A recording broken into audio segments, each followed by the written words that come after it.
Most people never achieve their goals because most people suffer from possibility blindness.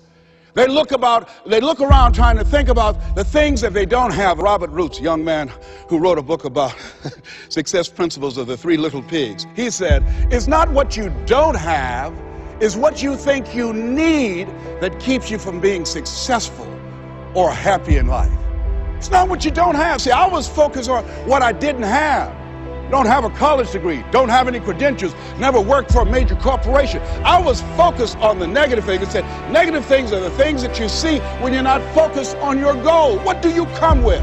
What is it? A friend of mine, Dexter Yeager, said when the dream is big enough, the odds don't matter. I'm reminded of a great man. When I was reading Time magazine talking about some of the great minds of the last century, they didn't mention his name, Dr. Howard Thurman, one of the mentors of Dr. Martin Luther King Jr., and also an advisor to Mahatma Gandhi and Albert Schweitzer.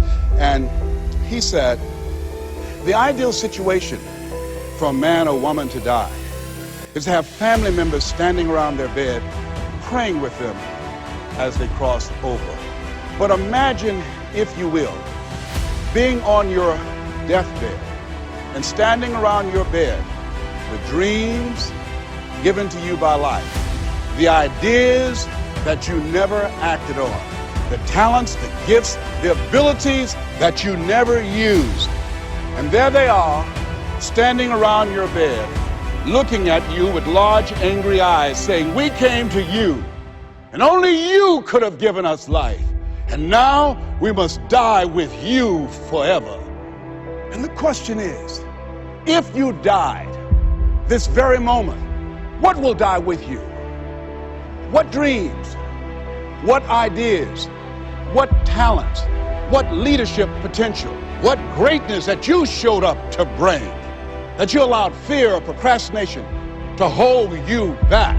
Perhaps that's why Henry David Thoreau wrote the words, oh God, to reach the point of death, only to realize that you've never lived, only to realize that you've never scraped the surface of your potential.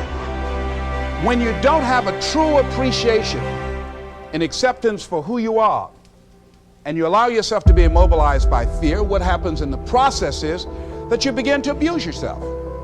You begin to sabotage your life, you begin to sabotage your dreams, you begin to unconsciously work against yourself. You become your own worst enemy. So what do you do about that?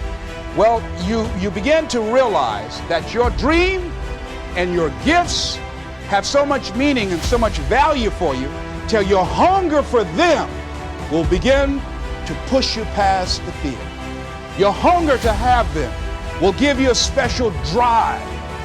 As you work on yourself, as you begin to acknowledge your true identity, the true power that you have, the true capacity you have to bring about change, the miracle working power that you have within yourself to do the things that you want to do.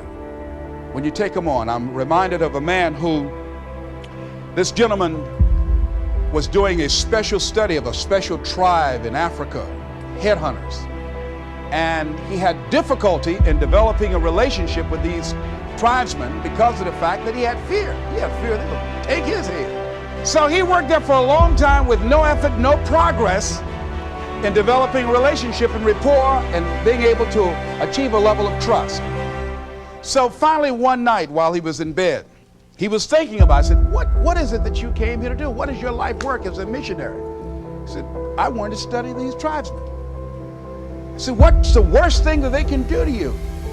Kill you. And he just decided, hey, this is what I came here to do. I know that there's some risk involved, and I'm going to do it, come what may. He said, I'm not going to be afraid of you. He went back the next day, and he started doing the work and trying to talk to and interview many of the members of this tribe. And they began to respond to him. They threw out the welcome mat to him. And years later, when people came to see what his progress was, they asked him, how were you able to do this? How did you convert the relationship from being hostile to that of being positive? And he said something I think has value for all of us. He said, when life can no longer threaten you with death, he said, what else is there?